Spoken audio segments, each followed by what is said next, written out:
What do you mean by everything app, and where are you heading? The everything app is just a manifestation of the mission of the company. The company from day one, the mission was to simplify and improve the lives of people. It's a very simple mission statement, but it's kind of the guiding light of what we do. Where do we bring more value to the lives of people in the region?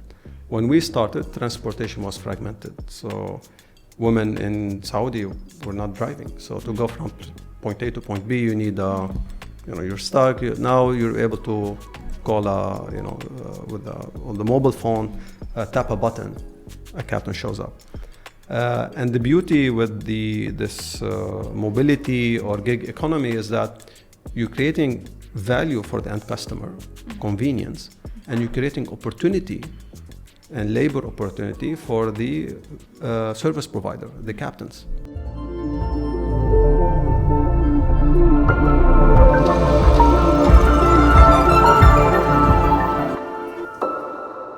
Welcome to today's episode from Sharjah Entrepreneurship Festival. Today I'm honored to have with me in the room Mr. Mohamad Sharafuddin. He is the Vice President of Data and AI at Careem.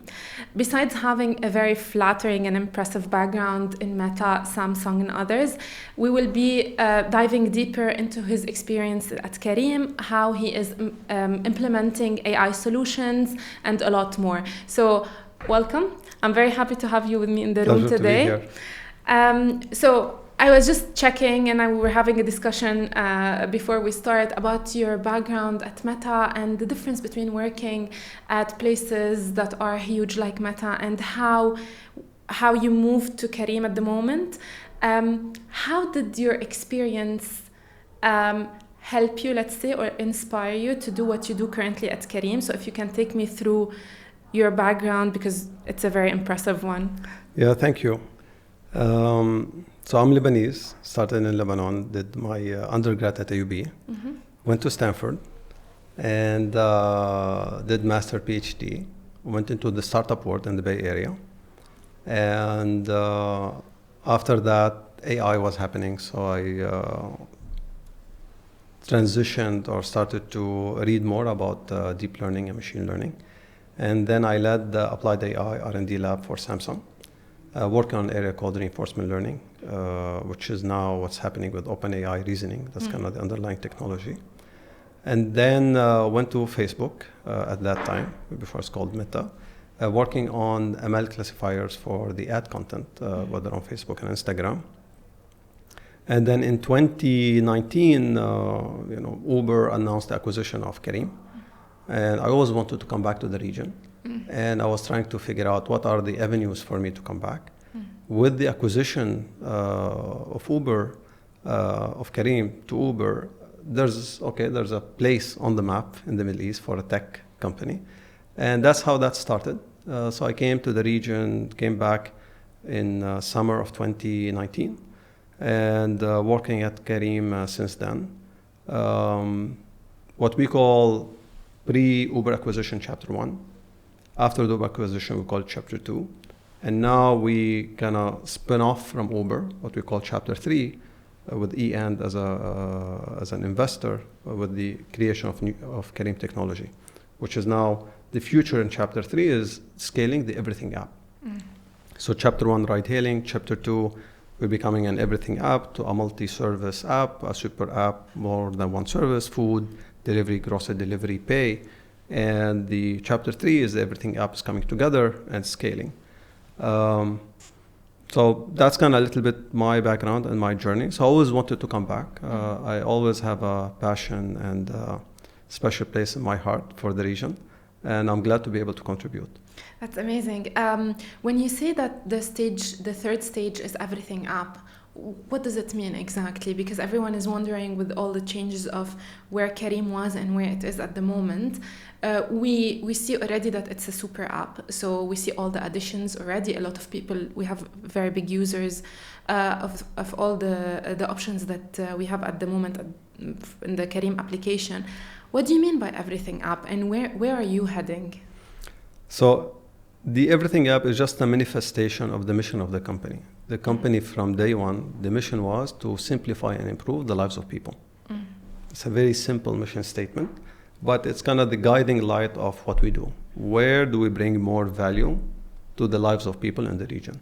When we started, transportation was fragmented. So women in Saudi were not driving. So to go from point A to point B, you need you're stuck. Now you're able to call on the mobile phone, tap a button, a captain shows up. And the beauty with this mobility or gig economy is that you're creating value for the end customer, convenience, and you're creating opportunity and labor opportunity for the service provider, the captains. So you're able to push the quality of life up for one segment of the population and push social mobility up for the service provider. So this is how the mission is always the guiding light of the company. So this is where we started on the ride-hailing mobility of people. We then evolved as the next adjacent market. Given that we have the captain, we have a captain app, we have the marketplace, we solved payment, we solved cash on delivery, we solved identity. There's multiple things that we solved along the way. So to increase, to expand for the next service becomes easier, third service becomes easier. So we added food delivery, grocery delivery, we added Careem payment. But when we added them, it happened in a more organic way, not in a platformized way. So what do you mean by that? So I'll give you an example. We had two addresses systems. One for ride-hailing, when you add your home in the ride-hailing, and when you're adding in home for food or grocery delivery, those were two addresses in Careem, two systems in Careem on the engineering side. Okay. So we have to rebuild a platform, a lot of platform component, whether on addresses, whether on identity, whether on ETA, estimated time of arrival for food and grocery. There are served and ride-hailing served from one entity, one team at Careem. We rebuilt our billing and settlement. You could, pay. You owe us money, or you overpay in food. You have a wallet. You could use it everywhere. You can use it across. Yeah. So a lot of that platformization journey happened in what I call Chapter 2. We had a different design language. Each app has its own design language. It's one unified design language. The look and feel is similar, and each service had their own care. Now you have a global care, you have a global location, you have a global activity of past transactions, and the app is coming to life together, not as a disjointed offering of services, but as a offering of services as a one platform that come together. I think we underestimate the work that it takes to integrate all of those services together in the background. Not that you're talking about it, and I'm like, oh wow, we never think about these things. And this is like we need to abstract complexity for the customer, and we have to present an app that people love. It's seamless. So the more it's intuitive, for your Arabic audience, سهل الممتنع. So more it has to be simple, the better it is for the customer. But to do that simple, it's hard. Yeah, for sure. But your experience in AI and AI initiatives or AI solutions, how is it different coming up with AI solutions for a giant like Meta compared to Careem, which is now almost a giant at the region? So how does it compare in terms of AI initiative? Yeah, so in Meta, there's large number, teams are much larger. So the surface area of a person is limited. It's not as large. So for a colleague or an employee, the surface area at Careem is much larger. And we've seen this when we compare the team size of a surface area or a problem statement that work at Careem or that we have at Uber. What we observe is like the stretch is 1 to 10 or 1 to 20. So you have more as a startup, all the surface area, you have to deal with it. But the depth, that's kind of what comes at a cost. So the depth in Meta, for example, is much more deeper in terms of the sophistication or the depth of the technology and the scale. So Meta has its own data centers. We don't have our own data centers. We use the cloud providers for our solutions. So the scale is one, and then breadth versus depth trade-off. What do you think are some of the main challenges of introducing AI solutions or implementing AI solutions in the region? So AI, let me just demystify AI a little bit. So it's started as statistical methods. Then deep learning started. So statistical method is easy to work on tabular data. Okay. Right? So if give an example, simple example on this is the description of the house, like in real estate, give me a price predictor. Okay, so if you could put this into a tabular format, you could build classical statistical method to predict. Then in 2010 or so, deep learning started to happen. Introduction of GPU to allow you to make sense of unstructured data, an image or a video. And this is when deep learning wave started. And then in 2018, 2017, there was a paper by Google called Attention is All You Need. And this is talked about the architecture of a transformer. It's a methodology.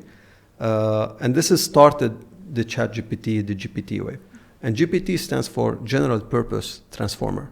So it's kind of that architecture of that paper. Nobody is at Google. All those left to found OpenAI and Anthropic and the rest. And so the generative AI started. That's kind of the way of generative AI. So at Careem, we have, there's the classical machine learning, classical AI, there's the deep learning on unstructured data, and there's the generative AI. And depending on the problem that we're trying to address or the objective that we're trying to address is like, what AI from that toolkit, what AI, the best AI method or flavor or ingredient would like to pick and connect together and create a value for our customers. So challenges typically in any AI,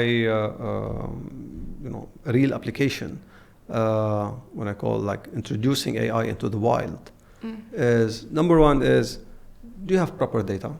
Is your data clean? Do you have right governance on the data? Because the AI is as good as the data that you're feeding it.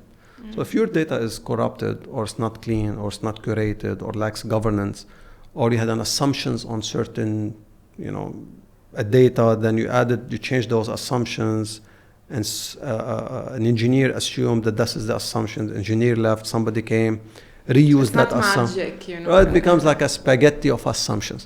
So the more you have clean data, the better you could move faster. The more you have a messy data, the less value you'll be able to create, and the longer, like there's a swamp to go to clean up that data, the longer it will take you to produce value. So number one, have clean data, well-curated data with a strong data governance.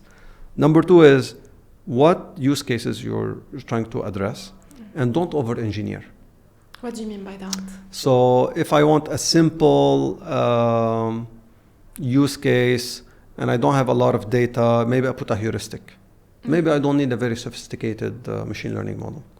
So the more sophistication takes more time to maintain, to create. And does it have a higher chance of failure, let's say, or not mistakes, let's call them? So if an area where is evolving, I'll give you two examples. If an area is evolving, have not matured yet, you might introduce AI prematurely. I'll give you a few examples from Careem. One is we introduce AI for discounting, to do discount on items, on grocery.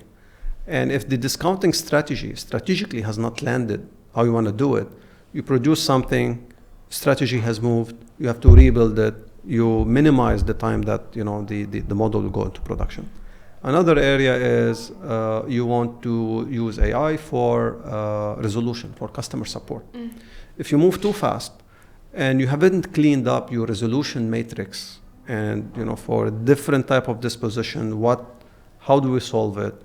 For different customers, how do we solve it? And you have that in a very AI-friendly way, then you'll struggle to get this very clean, in a very clean way. So a lot of the investment before we apply GenAI to care, for example, is fix the care infrastructure, fix the care policies, clean them up, and then introduce the intelligence layer. And there are multiple use cases where if a human is mocking around with data or what to present on the app for the right reasons, but if it's not governed well and it's chaotic, then if I want to say, hey, what I want to show you is completely AI driven, and somebody is, Valentine is coming, let me do this, and hey, the experiment is now corrupted. Yeah. Okay, so Valentine is coming, it's a real need. How do you factor that? And maybe we don't run such an experiment during seasonal variation. Yeah. So those are some of the real or practical things to worry about. Do you believe that every time when people are talking about AI, they always have this concern? Do you believe that AI would remove or substitute some of the jobs that we have at the moment? And if they're removing some of those jobs, do you think that there would be new emerging jobs for AI? And how do you see the future of us trying to make everything that we do better and faster and more efficient at the moment with AI? Do you really believe that? Because as per what you were telling me, it's a second phase, let's say, to the business. If you don't have very clean data or you have a strong base, using AI at some point might be very tricky. So how do you see AI being integrated in the workplace generally? So I'll generalize, not Careem, especially on GenAI wave. If we look at any new disruptive technology, there will be winners and losers. And definitely there will be jobs that will cease to exist with time, and there will be job or less of them, and there will be new jobs that will emerge. If I take some examples, very historic examples, the introduction of the car. Mobility was done using horses. Right? So, and then, the horses had an economy for breeding the horses, bringing the horses, storing the horses, so on and so forth. Roads, horses-friendly roads, so on and so forth. Now you don't have horses. The car came, and then after the car came, people who the economy around horses for mobility died. But a new economy emerged about car manufacturing, building the right infrastructure, road infrastructure, so on and so forth, new rules, regulatory. So it created a new economy with the introduction of car. And then the radio started, then the TV started, then social media started. So even with social media and the internet, the old media is dying. The old TV is dying. The old newspapers are dying. Right? And they have to transition. They have to innovate. Either they innovate and they ride the next disruptive wave, or they become a thing of the past. A good example is Kodak. Kodak was like big leader in camera, digital camera. The mobile phone came. Then, the iPhone or the Samsung phone. Nobody needs it anymore. Nobody needs it anymore. So it becomes very, very It's like a vintage thing now. Becomes a vintage thing. So the company needs to have, especially a very strong leadership, say, this is disruptive. I disrupt myself, or I take the risk to be disrupted. Another example is Netflix. Netflix was DVD, mailing DVDs. Streaming came, broadband came, becomes as an infrastructure more available. Then they created, you guys are the DVD business, you're in a different building, and you're the streaming business, you're in a different building, and this is your, how do you win? And now all Netflix is streaming based. Nobody is doing DVD business. So in any new technology, there will be winners, there will be losers. And it's the responsibility of the executive team to jump and move the company on that new disruptive technology. In GenAI, definitely there will be a lot of losers, especially that the GenAI is coming is intelligence. It's not, connecting, move this, put it here. Like, why should I move it? What is the objective? So it's not machine learning anymore? It is machine learning, but it's not perception or prediction. They have agency. Okay. So agency is a reasoning to act, to make some decisions. And the agency could be, hey, this is this podcast. I want it to be, large distribution on that podcast. And this might be the prompt. I want this to be high distribution channel.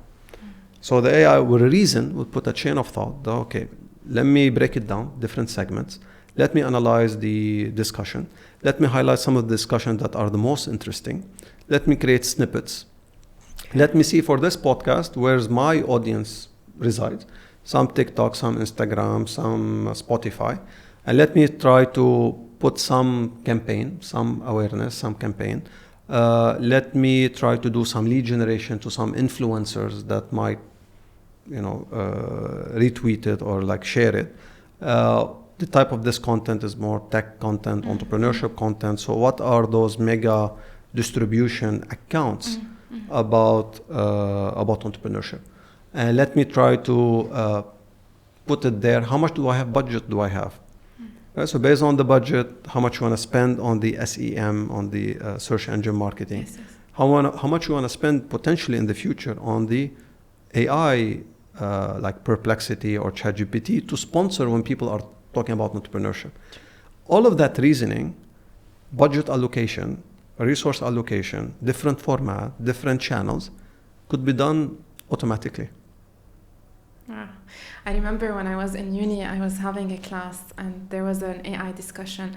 And I remember at once the professor was saying there would come a time where AI would do not only machine learning as in basic machine learning, and it was like maybe 10 years ago, the AI would be mostly substituting some human cognitive functions, and it would put thoughts to what it's doing technically. And I remember in that class I said I refuse to believe it, and everyone was laughing and making fun of the situation. I'm like, I refuse to believe that AI can substitute a human brain. But now that you're talking about it, I had a throwback at what happened, and I'm like, wow, where the progress that AI is having on what we do on daily basis, and probably in the next 3, 4, 5 years maybe it would be incremental. As someone like you who's passionate about AI and VC, what do you see the trends of AI?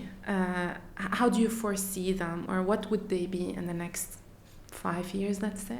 So you mentioned something that was totally unimaginable is becoming a reality. Yeah, and I remember me refusing to believe it. But Right? So that, I think a lot of whoever's hearing this, jump directly from denial to how do I leverage this?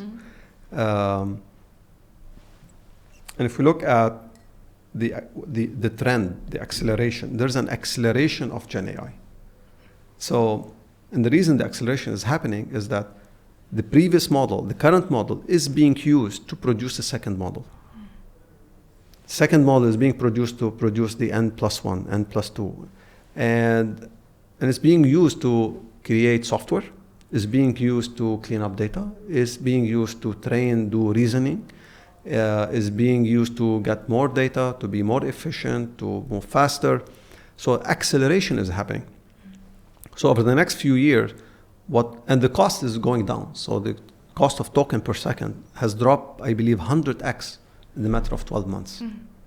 So the cost is going down, and the technology, and you're using that technology that you're producing to write itself, to improve itself. So if you look at the rate is, I don't know whether it's exponential or not, but it's moving super fast. It is accelerating.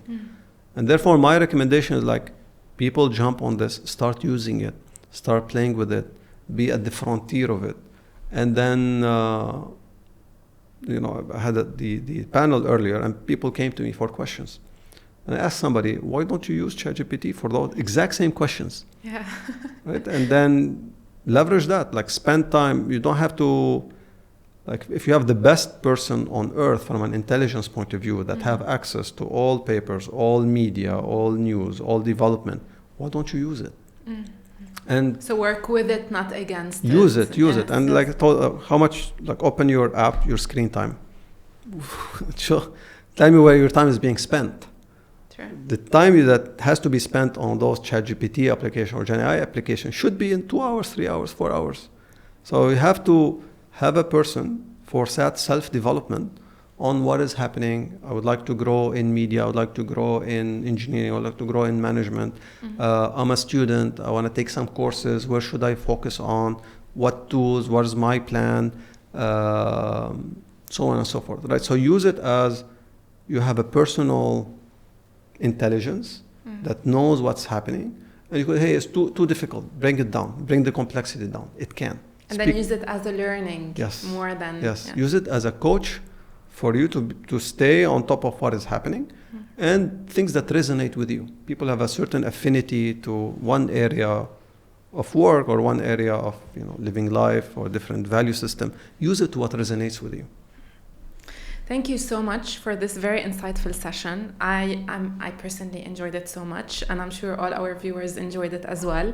Thank you so much for your time. It's a pleasure to sit across the room with you and talk about AI. And I hope we had a bit more time, but I think it was a great discussion. Thank you again, and hope to see you soon. Thanks for having me. Thank you.